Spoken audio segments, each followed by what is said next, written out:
अपने अगले सेगमेंट की तरफ, जिसका नाम है हॉट स्टॉक्स, जिनके ऊपर हम लोग चर्चा करेंगे कि बाजार खुलने के बाद किस तरीके से रिएक्शन देखने को मिलेगा, कौन से ऐसे स्टॉक है जो आपके लिए एक बेहतर विकल्प बनकर उभर सकते हैं, और क्या यहाँ पर मजबूत फंडामेंटल के दम पे आगे जो है बाइंग के लेवल्स देखने को मिल सकते हैं, क्या लेवल्स देखने को मिल सकते हैं, सबके ऊपर चर्चा होगी। सबसे पहले रिलायंस के नतीजों की बात करते हैं यहाँ पे। तो आप देखिए रिलायंस के नतीजे का इंतजार किया जा रहा था यहाँ पे, और आप अगर समझने की कोशिश करें जो नेट प्रॉफिट है वो 22.4% के आसपास जो है यहाँ पर, अगर आप देखें तो नेट प्रॉफिट 23% के आसपास बढ़ा है।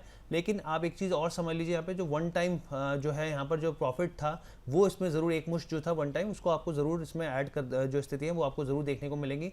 सबसे पहले आपके सामने अगर ओवरऑल देखें, रेवेन्यू 5% बढ़ा है, एबिटा 8% बढ़ा है, मार्जिन जो देखें 40 बेसिस पॉइंट बढ़ता हुआ दिखा है। लेकिन अगर आप इसको ब्रेक करें इसके बिजनेस के हिसाब से, ऑयल टू केमिकल के हिसाब से, तो ऑयल टू केमिकल जो है उसमें एक मजबूत रिकवरी देखने को मिली है। एबिटा अगर आप देखें तो 17% बढ़ता हुआ दिखा है यहाँ पर, और खास तौर पे यहाँ पे मिडल डिस्टिलरीज और जो पेट्रोकेमिकल मार्जिन है उसमें सुधार देखने को मिला है।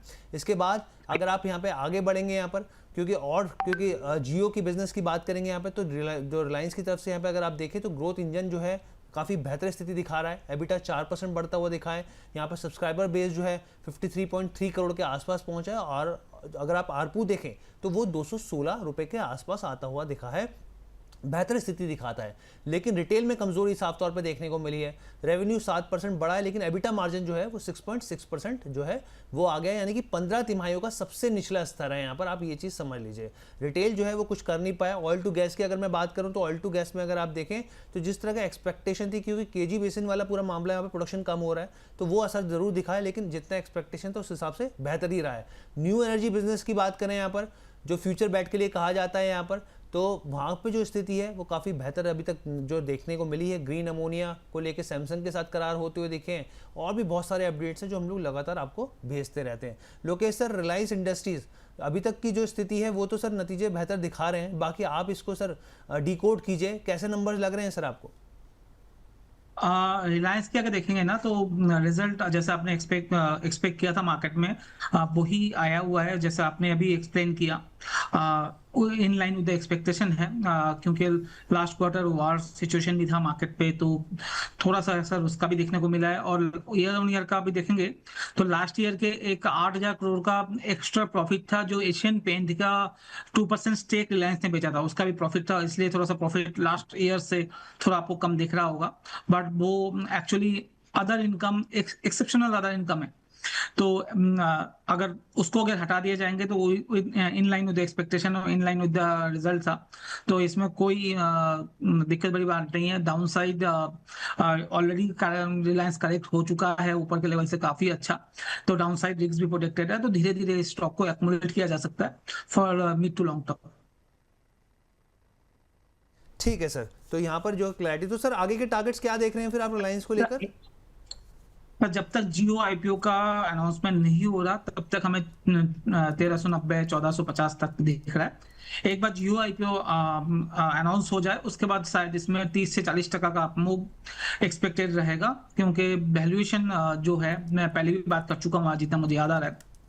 एक मिनट दीजिएगा, मैं बता देता हूँ। रिलायंस इंडस्ट्री टोटल आपको 17 लाख 18 लाख करोड़ के में मिल रहा है। सर वैसे 1800 तक के टारगेट्स दिए थे सर आपने, सॉरी टू बॉदर यू, मुझे जी याद आ गया एकदम सर। सही, हम याद है, हमने बात की थी हमने, जी। क्योंकि रिलायंस 17 लाख करोड़ के मार्केट कैप में मिल रहा है, और रिलायंस जियो जो है वो 14 लाख करोड़ के मार्केट कैप में आएगा। उसके बाद रिलायंस रिटेल जो है वो 5-5.5 लाख करोड़ के मार्केट कैप में है, तो 14 5 5 11 19 लाख तो ऐसे ही हो गए।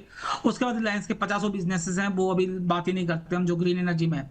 उसके बाद जामनगर वाला जो सबसे बड़ा बिजनेस है उसको तो हम क्या वैल्यूएशन देंगे, जीरो वैल्यूएशन है, माइनस में है, करेक्ट, क्योंकि 14 लाख प्लस 5 लाख 19 लाख तो यही होगा, total market cap 17-18 lakh crore में मिल रहा है आपको। तो रिलायंस फ्री में, रिलायंस इंडस्ट्री जो एक्चुअल है वो फ्री में मिल रही है। जियो आईपीओ एक बार अगर उस वैल्यूएशन में आ रहा है जिस वैल्यूएशन में बात चल रही है, तो अगर भारतीय भी देखेंगे तो भारतीय 12 लाख करोड़ में है, तो वो वैल्यूएशन जस्टिफाइड है रिलायंस के लिए। तो एक बार वो आने के बाद मुझे लगता है 3-3.5 साल में तो रिलायंस डबल हो सकता है, मगर 35-40% का मूव आईपीओ आने के अनाउंसमेंट के बाद 2-3 महीना 4 महीने के अंदर हो सकता है। और इसीलिए नेक्स्ट ईयर का टारगेट हमने निफ्टी का 33,000 दिया था, उससे एक बड़ा रीजन रिलायंस जियो का आईपीओ भी है। ठीक है, चलिए, सर की तरफ से क्लैरिटी हो गई। अब वीएलएम बाला मैम को जोड़ते हैं यहाँ पे। अभी फ़िलहाल नहीं जुड़ी हैं, जैसे ही जुड़ेंगी तो हम लोग फिर ज़रूर आगे बढ़ेंगे। अब हम लोग आगे बढ़ते हैं यहाँ पे एचडीएफसी बैंक के रिजल्ट्स की बात कर लेते हैं यहाँ पे, और इन रिजल्ट्स को समझना काफ़ी ज़्यादा ज़रूरी है यहाँ पे। आप ये समझिए, आपके सबसे पहले आपके सामने स्क्रीन पर नंबर्स ही लेके आते हैं। नेट प्रॉफिट अगर साल 10 साल के हिसाब से देखेंगे तो 0.05% के आसपास के हैं। एनआई को देखेंगे, आपके सामने है यहाँ पे 0.067% के आसपास बढ़त देखने को मिली है। ग्रॉस एनपीए देखें तो आप देखेंगे यहाँ पर कि हल्का जो है यहाँ पर बढ़ते हुए दिखे। अगर आप नेट एनपीए देखेंगे तो यहाँ पर भी वही स्थिति देखने को मिलती है। लेकिन अगर आप नेट इंटरेस्ट मार्जिन को देखेंगे तो इतिहास के निचले स्तर पर पहुँच गया है। काश्ता रेशियो देखेंगे अगर आप तो निचले स्तर पर, रिकॉर्ड निचले स्तर पर पहुँच गया। डिपॉजिट ग्रोथ को अगर मैं आपको समझाऊं तो ज़रूर है, इसमें थोड़ा सुधार देखने को मिला है। 4 तिमाहियों में सबसे अच्छी डिपॉजिट ग्रोथ रही है। लोन ग्रोथ को देखेंगे तो आप देखेंगे पिछले 8 तिमाहियों में काफ़ी बेहतर स्थिति दिखाई है। लेकिन अगर आप ओवरऑल जो मैं आपको बता रहा था, साफ तौर पे दबाव जो है वो देखने को मिल रहा है। मैनेजमेंट की कमेंट्री बहुत ज़्यादा इंपॉर्टेंट हो जाती है यहाँ पे। मैनेजमेंट पॉजिटिव दिख रहा है, लोन ग्रोथ को लेकर काफ़ी पॉजिटिव जो मैं सुन पा रहा था यहाँ पे, काफ़ी पॉजिटिव दिख रहे हैं। अगले कुछ समय में लोन ग्रोथ की रफ्तार उनका कहना है कि बढ़ती हुई दिखेगी। पिछले 3 से 4 क्वार्टर में इन्होंने कहा कि एडवांस लोन बुक में जो है हम लोग सुधार देख रहे हैं और आगे भी स्थिति बढ़ती हुई दिख सकती है। और साथ ही उन्होंने कहा 1 से 3 सालों में आगे की स्थिति जो है जिसमें आप कस्टमर सर्विसेज से लेके लोन अप्रूवल की प्रक्रिया और तेज़ बढ़ती हुई दिख सकती है। तो ये ओवरऑल है। लेकिन हाँ, नेट इंटरेस्ट मार्जिन जो है वो साफ तौर पे आप देखिए कि काफ़ी ज़्यादा रिकॉर्ड लेवल पे अब तक के निचले स्तर पे पहुंच गए हैं यहाँ पे। हिमांशु जी, कैसे रिजल्ट्स को देख रहे हैं एचडीएफसी को, और निवेशकों की क्या सलाह रहेगी यहाँ पर? हाँ जी, देखिए मेरा ऐसा मानना है कि इनलाइंस है ये, इतने बड़े बेस पर इतनी ग्रोथ रियलिस्टिक है। और अगर आप देखें प्राइस परफॉर्मेंस तो ऑलमोस्ट 5 साल से कोई रिटर्न नहीं दिया है स्टॉक ने, एचडीएफसी बैंक ने। तो मुझे नहीं लगता कि इस फ्लैटिश रिजल्ट के चलते भी कोई ज्यादा बड़ी डिसअपॉइंटमेंट बाजार दिखाएगा या बाजार को देखने को मिलेगी। इनफैक्ट अगर कोई गिरावट 770 780 के आसपास मिलती है इस रिजल्ट के चलते, तो मेरा मानना है कि बाजार में वापस से खरीदारी देखने को मिलेगी इस पर्टिकुलर स्टॉक में। शॉर्ट टर्म के लिहाज से जब तक स्टॉक 770 रुपए के नीचे क्लोज नहीं होता तब तक शॉर्ट टर्म ट्रेंड पॉजिटिव है। और मुझे लगता है कि ग्रेजुअली 850 860 रुपए तक के टारगेट्स आने वाले कुछ दिनों में एचडीएफसी बैंक दिखा सकता है। देखिए पोजीशनिंग बहुत जरूरी है स्टॉक की समझनी कि इनफैक्ट ऑलमोस्ट जब हम बात कर रहे हैं कि 2021 के लेवल्स पर स्टॉक ट्रेड कर रहा है, इसका मतलब 4-5 साल से स्टॉक ने बेसिकली कोई रिटर्न नहीं दिए हैं। एक स्ट्रॉन्ग पेडिग्री है, जो थोड़ा बहुत गवर्नेंस को लेकर भी कुछ इश्यूज थे वो भी पीछे रिजॉल्व होते हुए नजर आए थे। तो मुझे लगता है कि बाय ऑन डिप्स की स्ट्रेटजी के साथ ही इस नंबर्स के बाद भी स्टॉक को अप्रोच करके चलने की सलाह है। चलिए, तो ये साफ तौर पे जो है सर की सलाह निकल कर आई है।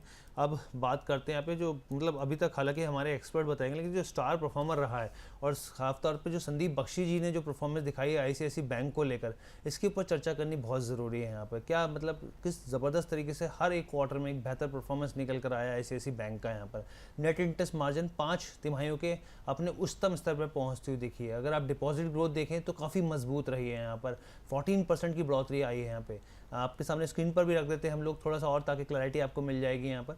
और इसके अलावा अगर आप डिपॉजिट्स देखेंगे तो 14% डिपॉजिट जो है 14% जो है वो बढ़ोतरी देखने को मिली है। एसेट क्वालिटी काफ़ी मजबूत बनी हुई है। ग्रॉस एनपीए रेशियो देखें तो आप ये देखिए 1.38% आया, यानी कि पिछले 46 क्वार्टर्स में सबसे निचले स्तर पर जो है ग्रॉस एनपीए आ गया है। नेट प्रॉफिट अनुमान से काफ़ी बेहतर रहा है। लोन ग्रोथ जो है वो भी काफ़ी बेहतर रही है। एडवांस जो लोन बुक है यहाँ पर काफ़ी अच्छी ग्रोथ दिखाई। और नेट इंटरेस्ट इनकम को भी देखेंगे तो 12-12.5% के आसपास आती हुई दिखी है यहाँ पर। और मैनेजमेंट की गाइडेंस भी जो है काफ़ी पॉजिटिव है। उनका कहना है कि लोन ग्रोथ जो है वो आगे मजबूत बनी रहेगी, क्रेडिट क्वालिटी जो है वो और बेहतर होगी, और नेट इंटरेस्ट मार्जिन जो है उसमें भी आने वाली तिमाही में एक बेहतर स्थिति देखने को मिल सकती है। Lokesh sir, ICICI bank sir, क्या आपकी सलाह रहेगी एक तो इसके ऊपर, और अगर आप चूज़ करना हो सर एचडीएफसी और आईसीआईसी बैंक में वर्सेस, तो क्या बेहतर विकल्प रहेगा सर आगे के लिहाज से? सर अगर आप ध्यान से देखें ना, लास्ट 10 साल पहले जो चीज हम एचडीएफसी बैंक के लिए बोलते थे वही आईसीआईसी बैंक के लिए बोल रहे हैं आज के दिन पे। दोनों पूरी चेंजेस हो गए। पहले एचडीएफसी बैंक ज्यादा वैल्यूएशन क्रैक करता था, सबसे अच्छा रिजल्ट उसका आता था। And ICICI bank second in line with expectation हुआ करता था या थोड़ा था नेगेटिव हुआ करता था।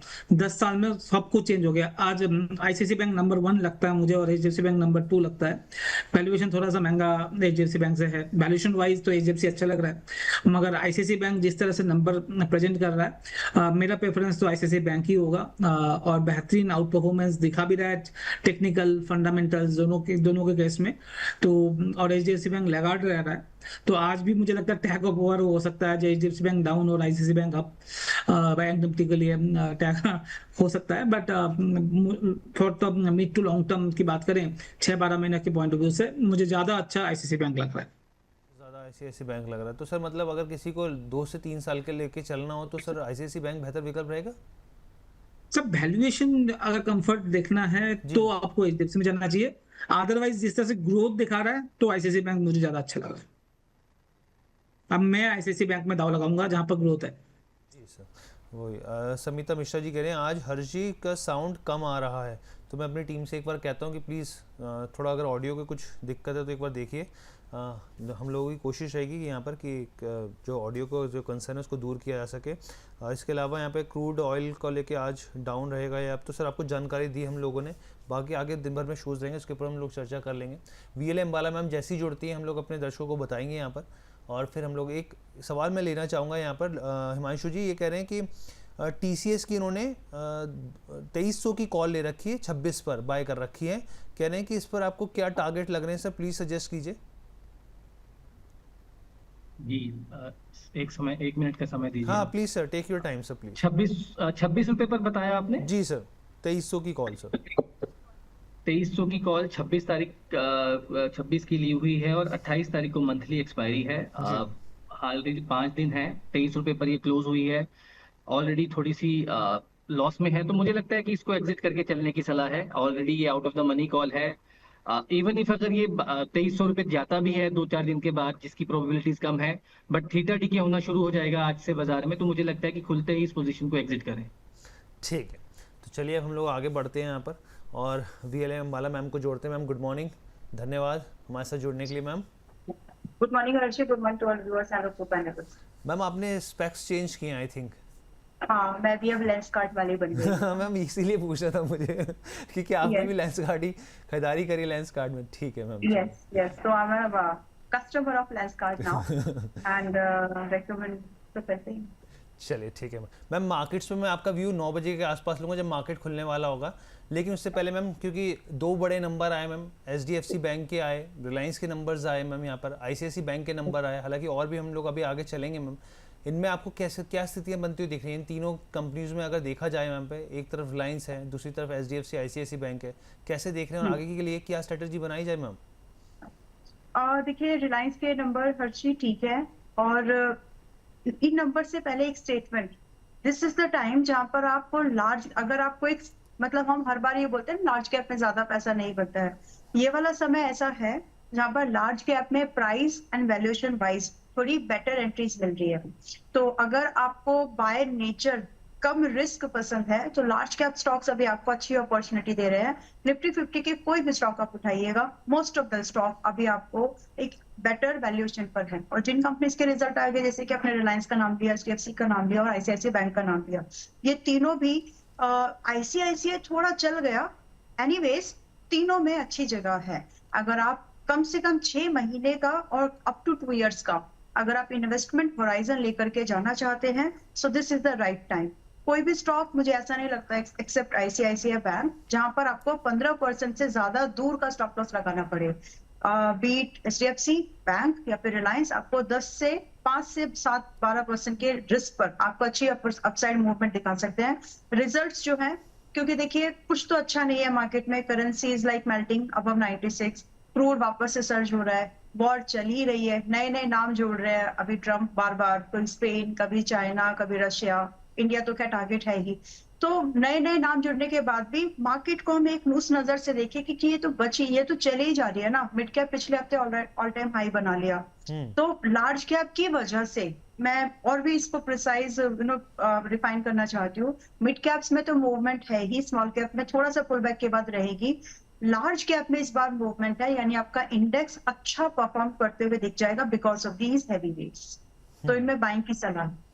ठीक है, तो यहाँ पर जो है मतलब हमने कहा बाइंग की सलाह। अच्छा मैम, एक बहुत शॉर्ट में मैं आंसर चाहूँगा आपसे, क्या आपको लग रहा है कि क्योंकि ट्रेडर्स है आईसीआईसी बैंक में थोड़ा प्रॉफिट बुक करें 1-2 दिन में, और जो लोग सोचेंगे नंबर के बिहाफ पे कि हाँ हम लोग आगे बढ़ते हैं, यहाँ पे थोड़ा सा कॉल की तरफ फोकस करते हैं, उनके लिए क्या स्ट्रेटेजी रहेगी यहाँ पर? देखिए चला है क्योंकि इसके नंबर्स लिटिल बेटर हैं, ग्रोथ बाकी बैंक से लिटिल बेटर है। प्राइवेट इतने बड़े साइज का बैंक होने के बाद इसमें ग्रोथ कंपैरेटिवली बेटर दिख रही है, दैट्स व्हाई ये आगे और चलेगा। So if you are holding please hold. And अगर आपको मोमेंटम भी पसंद है, मतलब growth momentum more than HDFC bank, अगर आपको ये चॉइस है आपकी, तो आईसीआईसीआई बैंक उसमें विन करता है। और अभी जो है मैं तो उनको होल्ड की सलाह दूंगी। आने वाले समय में 1520 से लेकर के 1520 से लेकर के अप्रोक्सीमेट 1555 के टारगेट्स हमको देखने के लिए मिल सकते हैं। सो प्लीज होल्ड, और अगर पॉसिबल हो तो 1420 के आसपास, 1420 के आसपास चाहे तो बाइंग का व्यू देखिए अगर मिलता है। ठीक है, और तमाम दर्शक देखिए आप हमारे साथ बने रहिए 9:30 तक, और अंबाला मैम से भी अभी हम लोग पिक लेंगे यहाँ पे शॉर्ट टर्म मीडियम टर्म के हिसाब से कौन से स्टॉक्स उनको पसंद आ रहे हैं। लोकेश सर भी से भी हम लोग जानकारी लेंगे क्या बेहतर विकल्प हो सकते हैं, और हिमांशु सर ने तो बताया हमें एफ एंडो में, और अगर कैश में भी होंगे तो वो भी उनसे हम लोग जानकारी लेंगे। अब हम लोग आगे बढ़ते हैं, यहाँ पर येस बैंक की बात करना चाहूँगा मैं।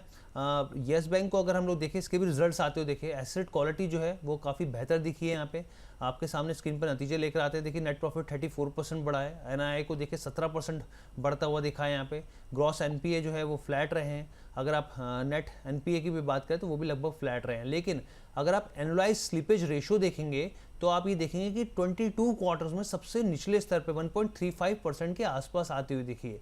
लोन ग्रोथ जो है एक पॉजिटिव ट्रिगर है यहाँ पर। एडवांस लोन्स को देखेंगे वहाँ पर बेहतर विकल्प दिखाए हैं। यहाँ पर करीब 29 क्वार्टर्स में सबसे अच्छा ग्रोथ जो उसने दिखाई है। यहाँ पे डिपॉजिट ग्रोथ जो है वो बेहतर रही है यहाँ पे। हाँ, लेकिन एक ज़रूर छोटी सी बात है, इस चीज़ को आपको ज़रूर ध्यान रखना चाहिए, प्रोविजनिंग जो है वो ज़रूर बढ़ते हुए दिखे हैं, तो इस चीज़ को आप ज़रूर ध्यान रखिए। लोकेश सर, बहुत समय हो गया सर, दर्शक जो है हमने देखा कि सुमितोमो मुत्सुई ने खरीदारी करी इस बैंक में, उसके बाद अब नतीजे जो है क्वार्टर बेसिस पर सुधरते हुए दिख रहे हैं, लेकिन सर वो स्ट्रेंथ, वो चाल, वो तेज़ी वो बनती हुई नहीं दिख रही। क्या वजह लग रही है सर आपको, और क्या करना चाहिए इन नतीजों के बाद? जी, अगर आप ध्यान से देखेंगे ना, जो दूसरे बैंक्स है जैसे आरबीएल हो, बंधन हो, एयू बैंक हो, फेडरल बैंक हो, उनके वैल्यूएशन आज भी येस बैंक से सस्ता है। 400 रुपये से येस बैंक आज का आपको 20 रुपये मिल रहा है। मगर इतना करेक्शन होने के बाद भी मुझे जो बाकी बैंकों का नाम मैंने लिया, उनका वैल्यूएशन कंफर्ट ज़्यादा है। क्यों ज़्यादा है? अगर आप ध्यान से देखेंगे तो अगर आप थोड़ा सा रिसर्च करेंगे येस बैंक के ऊपर, तो आप देखोगे शेयर कैपिटल जो है येस बैंक का 10 गुना बढ़ चुका है। और उस वजह से इसका जो 400 रुपये का भाव था, आज के दिन पे एडजस्ट करेंगे तो मेरे हिसाब से 250 पौने 300 रुपये के करीब भाव चलता है येस बैंक का। जो 23 रुपये आपको दिख रहा है, इंटू 10 कर लीजिए, 230-240 होना चाहिए।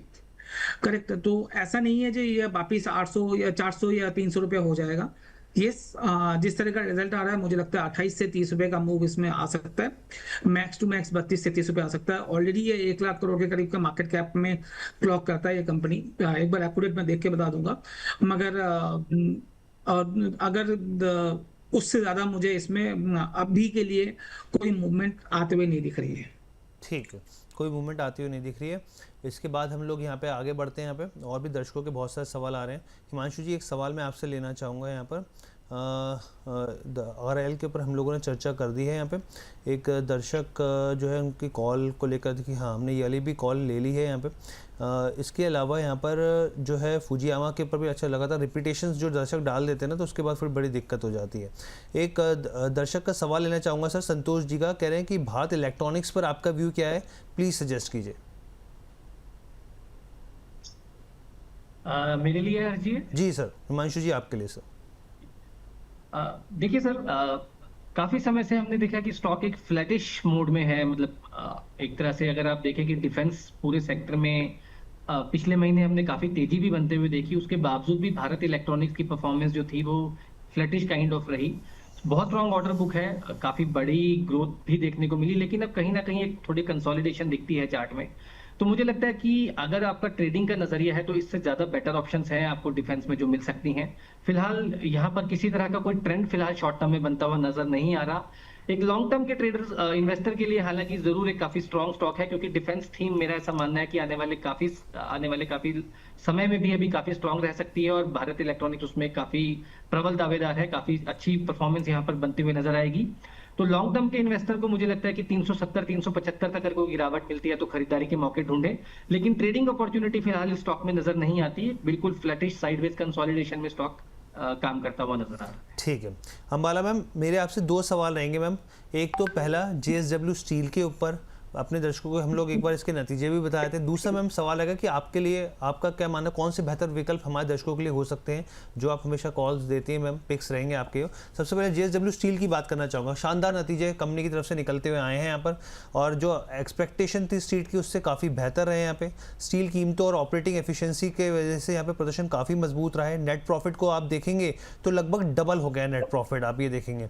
रेवेन्यू में भी करीब 10% का जंप है, एबिटा 24% बढ़ता हुआ दिखा है यहाँ पर। इसके अलावा ऑपरेशन मोर्चे पे अगर आप कई जगहों पे देखेंगे तो काफ़ी अच्छा नंबर दिए। और सबसे बड़ी बात यहाँ पर एक और इम्पॉर्टेंट चीज़ है जिसको आपको ध्यान में रखना चाहिए, जो नेट डेट है, आप ये समझिए कि 46,000 करोड़ से घटकर ये 7,700 करोड़ पर आ गया है।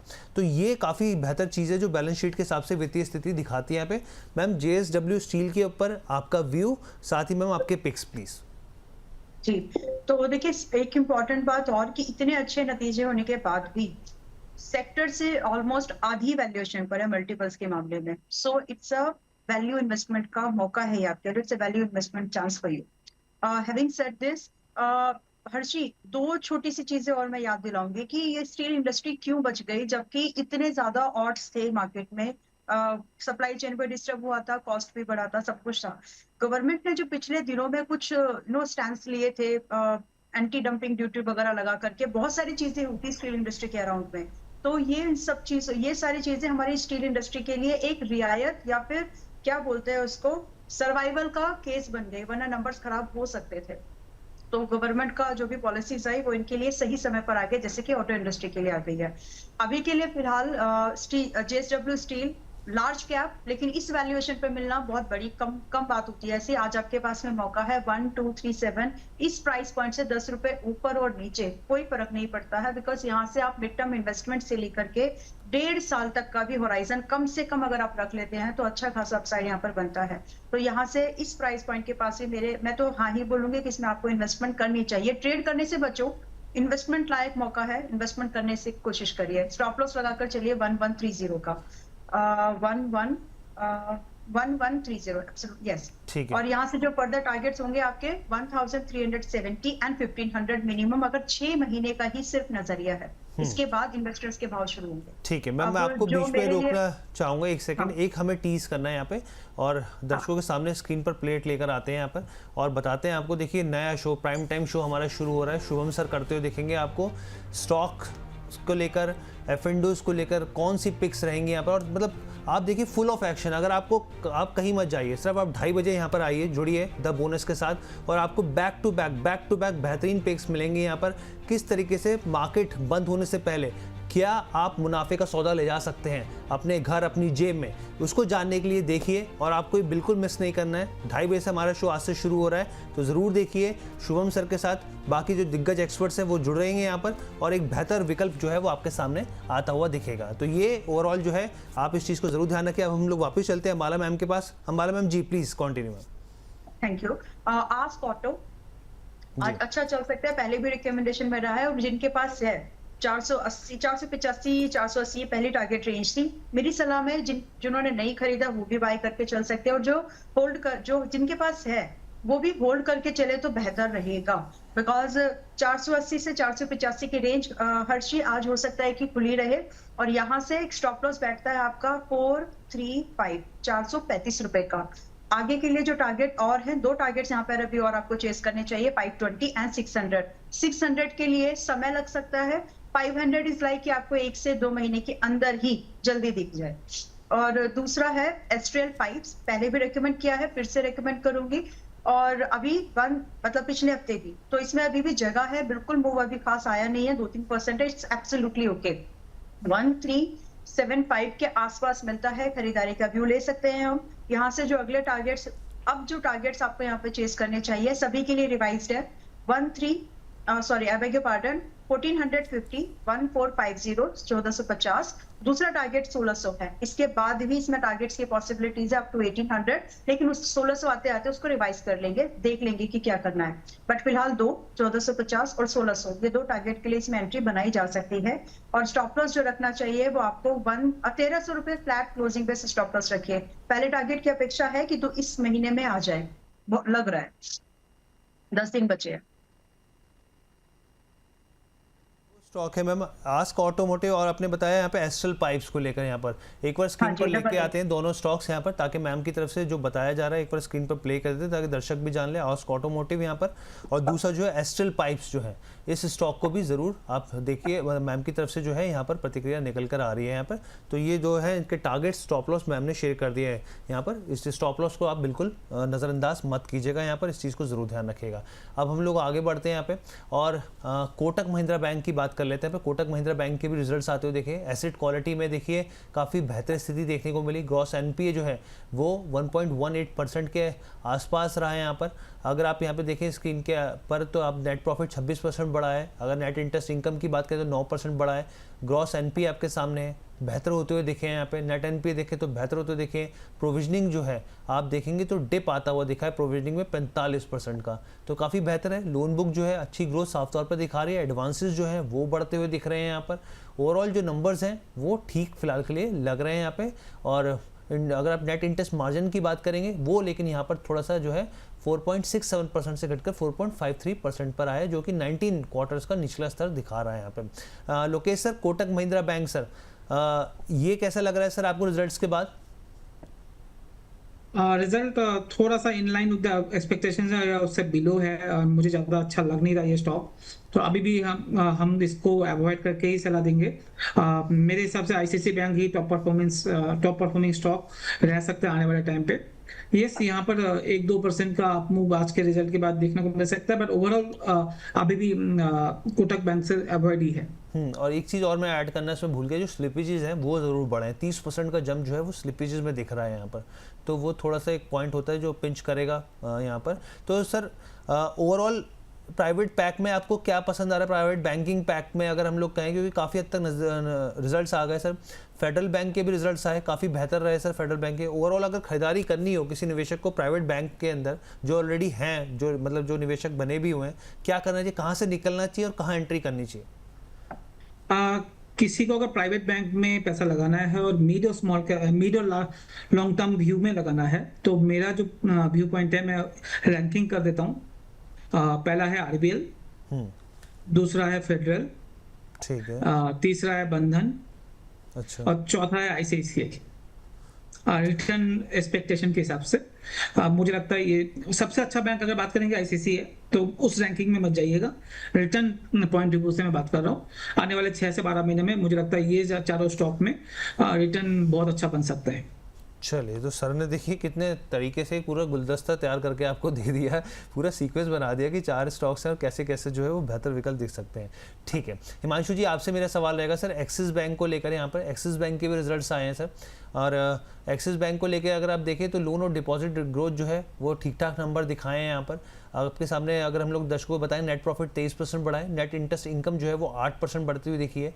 ग्रॉस एनपीए जो है वो यहाँ पर बढ़ता हुआ दिखा है 1.23% के हिसाब से। अगर आप देखें यहाँ पर तो 1.28% आ गया है, हल्का सा स्लाइटली से जंप है। और वही स्थिति नेट एनपीए में भी देखने को साफ तौर पर मिल रही है। यहाँ पे स्ट्रीट की एक्सपेक्टेशन जिस हिसाब से थी उस हिसाब से के अगर मैं कुछ ब्रोकरी रिपोर्ट देख रहा था उसी के मुताबिक उसके आसपास ही रहे हैं यहाँ पर।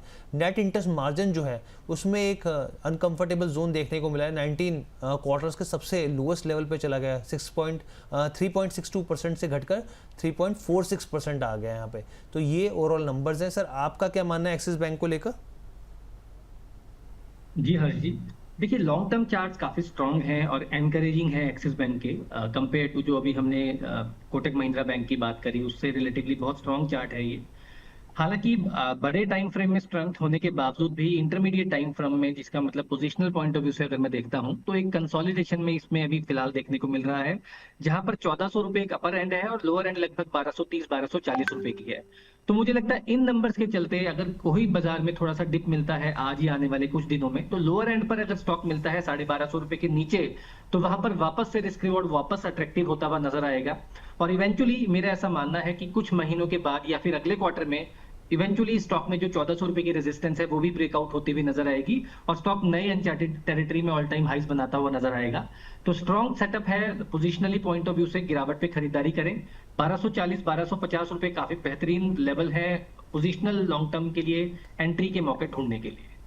ठीक है, अंबाला मैम, IDBI बैंक की मैं बात करना चाहूँगा यहाँ पर, और क्योंकि देखिए खबरें लगातार इसमें बनी रही। यहाँ पर हम लोगों ने देखा 2018 में किस तरीके से यहाँ पर जो नेट NPAs थे, ग्रॉस NPA थे, वो 18% तक पहुँच गए थे यहाँ पे। अब खबर रिजल्ट्स के हिसाब से भी और दूसरी भी खबर रिजल्ट्स आए हैं यहाँ पर 5.4% नेट प्रॉफिट बढ़ता हुआ दिखा है। NII की बात करें तो 10% बढ़ता हुआ दिखा है।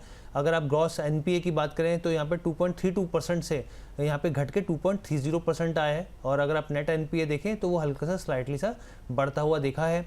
और अपने दर्शकों को बता दें कि यहाँ पर जो है सरकार की और LIC की हिस्सेदारी करीब करीब यहाँ पे 60% से ज़्यादा की हो जाती है, जिसमें सरकार के 30.48% और LIC की 30.24% है। और खबर देखिए यहाँ पर ये निकल के आ रही है कि जो बिडर के तौर पर जो फ्रंट रनर है वो फेयरफैक्स फाइनेंशियल होल्डिंग निकल के आ रही है, जो प्रेम वेस्ता की जो बेसिकली कैनेडियन जो इन्वेस्टमेंट कंपनी है, बेसिकली इसको कनाडा का बर्कशायर भी कहा जाता है यहाँ पर। और जो प्राइस निकल के आ रहा है वो 81 रुपये प्रति शेयर के आसपास निकल के आ रहा है। मैम, क्या आप देख रहे हैं IDBI के फ्यूचर के हिसाब से यहाँ पे दोनों खबरें बहुत इंपॉर्टेंट है? यस, और लाइकली है कि अगर 2 या 3 रुपए तक गिर भी जाता है उसको खरीदना चाहिए। और रही बात हर्षी, NPA बहुत मैटर करते हैं, तो उतना बड़ा जंप NPAs में नहीं आया, क्योंकि 3 महीने पहले तक ना बैंक को एक डर था और RBI के लगातार जो सिस्टम में लिक्विडिटी, मार्केट में लिक्विडिटी बनाए रखने के लिए जो जो स्टेप्स लिए वो रिमार्केबल थे। तो फिलहाल के लिए एक चीज नोटिस करने वाली बात जरूर है कि इतने सारे ऑड्स के बाद मैं वहीं पर जाकर के चीजों को पॉइंट करूंगी कि फिर भी जो NPAs हैं ज्यादातर बैंक के बेटर ही, तो इतना खराब नहीं है। मीटू से सिचुएशन उतनी खराब नहीं है। And specific to this one, this is again sector से सस्ती है, तो अगर आपको 84, 85, 86 ये 3 नंबर्स मैंने यहाँ पर आपको बताए, अगर इनके पास में आज आपको एंट्री मिलती है, खरीदने का एक बार तो व्यू लेना चाहिए। स्टॉप लॉस आप क्लोजिंग पे 74 का रखें और यहाँ से टारगेट की एक्सपेक्टेशन 100 प्लस से शुरू होगी। अभी फिलहाल 100 को चेज करते हैं, 100 के बाद कहां तक की पॉसिबिलिटीज है वो एक बार बाद में डिस्कस करेंगे। बट एज ऑफ नाउ 86 के आसपास भी मिलता है, अपर प्राइस पहले ही आता है डेफिनेटली, तो 86 के पास से बाय के साथ में 100 का टारगेट मैं एक्सपेक्ट कर रही हूँ। एंड है, बैंक्स में मौका है, आप अपनी पसंद के बैंक को चुनो, 3 से 6 महीने साल भर रखो, पैसा बन जाएगा बैंक्स में। ठीक है, एक दर्शक का सवाल मैं लेना चाहूँगा यहाँ पर। लोकेश सर, एक तो आपको कौन से स्टॉक्स पसंद आ रहे हैं मौजूदा स्थिति के हिसाब से, वो हमारे दर्शकों के साथ प्लीज़ साझा कीजिए सर। और एक कला मंदिर, एक दर्शक हैं यहाँ पे टेक्निकल के नाम से, SK टेक्निकल के नाम से आईडी है, साई कला मंदिर के बारे में जानना चाह रहे हैं। कह रहे हैं कि सर एवरेज प्राइस जो है वो 134 रुपीज़ का है, 525 शेयर्स हैं, क्या लॉस पर बुक करूँ? लोकेश सर प्लीज़ सजेस्ट कीजिए, आप ही से सर सवाल है। साई कला मंदिर, हाँ सर, साई सिल्क्स के नाम से आएगा सर। साई सिल्क्स, ओके जी सर। क्यों लिया है बोलना मुश्किल है। IPO आए थे सर, हम लोगों ने कवर भी किए थे, बहुत सारे दर्शकों को समय भी जानकारी दी गई थी, लेकिन ठीक है सर। पहला चीज तो जब मेरा एक रूल बता दूं मैं सर जी, IPO में एक नंबर 1 99% हम पैसा लगाते नहीं है जी, ना ही हम कोई अपने दर्शकों को बोलते पैसा लगाइए। अगर गलती से आप लगाना चाहते हैं तो जिस दिन लिस्टिंग हो उस दिन निकल जाइए, 2-3 महीना आप टाइम दीजिए, 3 महीने के बाद हम उस स्टॉक पे रिव्यू करके स्टॉक बाय या सेल करते हैं। ये थोड़ा सा रूल है। क्यों रूल है ये? सिंपल सी बात है, आज का 2014 से लेकर 2026 तक का डेटा उठा लीजिए, साल में जितना भी IPO आता है 90% IPOs अपने भाव से 3 महीने के बाद अपने भाव से नीचे चलने लग जाते हैं, चाहे वो जितने भी प्रीमियम में क्यों ना आ रहे हो जी। चाहे वो टाटा टेक्नोलॉजी देख लो, अभी के रिसेंट में अगर बात करें, चाहे वो NSDL देख लो, जो भी है, मैं नाम एक भी नहीं ले रहा हूँ, बट एक वो नीचे आ जाते हैं, तो 90% आपका लॉस ही होता है अगर IPO स्टॉक लेके आप बैठे रहते हो तो प्लीज ये चीज थोड़ा सा फॉलो करें। जो आप IPO में लगा रहे हैं, आपको लगता है मुनाफा होगा, कोई बात नहीं, पर लिस्टिंग डे मैक्सिमम 1 या 2 दिन के अंदर आपको लगता है स्टॉप लॉस लगा के निकल जाइए, सबसे इंपॉर्टेंट। अब साई की जब मैं बात कर रहा हूँ, साई का चार्ट एकदम खराब है, फंडामेंटल में इसका ट्रैक नहीं करता हूँ, बट साई का चार्ट एकदम खराब है और अभी तो मुझे कोई उम्मीद नहीं दिख रही है चार्ट देख के जो बहुत जल्दी ये रिवर्सल हो जाएगा।